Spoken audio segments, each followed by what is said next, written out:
Okay, if you know anything about me, you know that I love a good theme.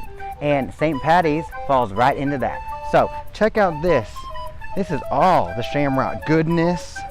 First of all, since St. Paddy's was on a Sunday, that means I celebrated literally all weekend long, which means I've worn this shirt every single day, which means today was definitely a rough start to the week. Anybody else? But totally worth it. Oh yeah. Okay, so to stay even more on theme, I decided let's talk about Clover. What do you say?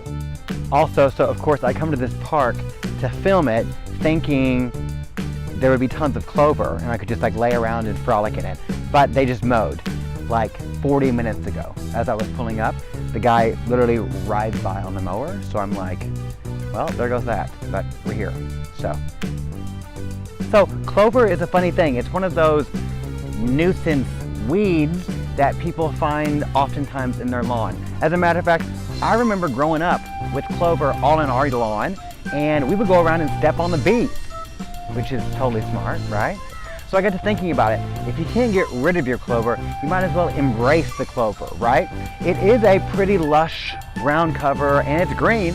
So anyway, I thought I would discuss some things about how clover is actually good and some of the benefits of it. If you can't get rid of it, then let's embrace it, baby.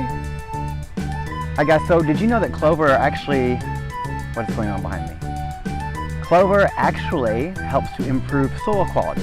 All right, so that means their root systems are going to help aerate, which is going to bring oxygen into the soil. And then they also are part of the legume family, crop family, which is like beans and peas.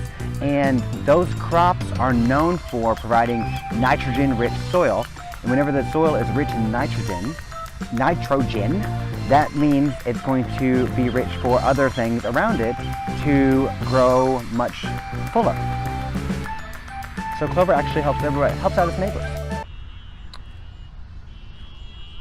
Okay, I'm not sure if you guys can hear the car alarm going off in the background, but that's nice. Oh, it just stopped. Okay, so anyway, number 2, did you know, you probably do know, because clover produces some small flowers. So the most common is the white flower that you see produced by them, but also they can produce some people call it purple, some people call it red flower as well. So there in turn, they are going to attract pollinators. So a very important pollinator for our environment is the honeybee, and clover really attracts a lot of those. So that's another great thing. Alrighty guys, so clover is very lush and green, and shh to the birds.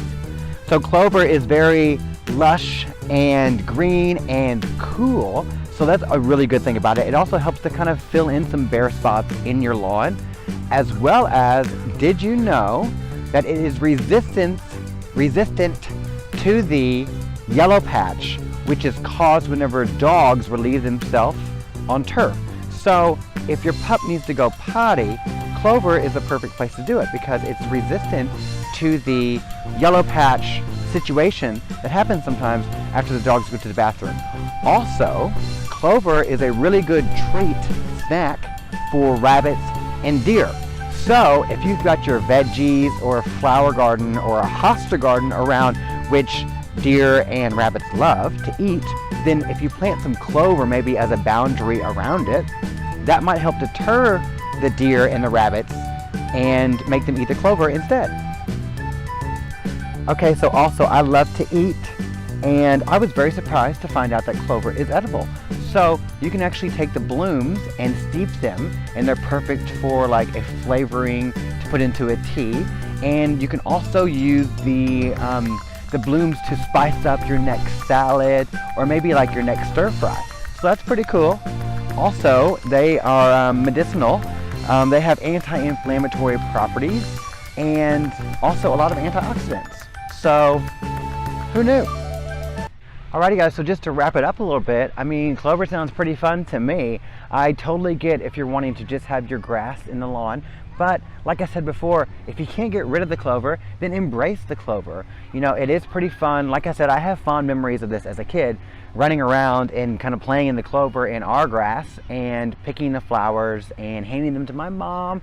Or also I remember tying the flower stems together to make like a necklace, and you know, anyway, two sisters, and that explains a few things. But anyway, also it's really, really fun to always search for that lucky 4-leaf clover.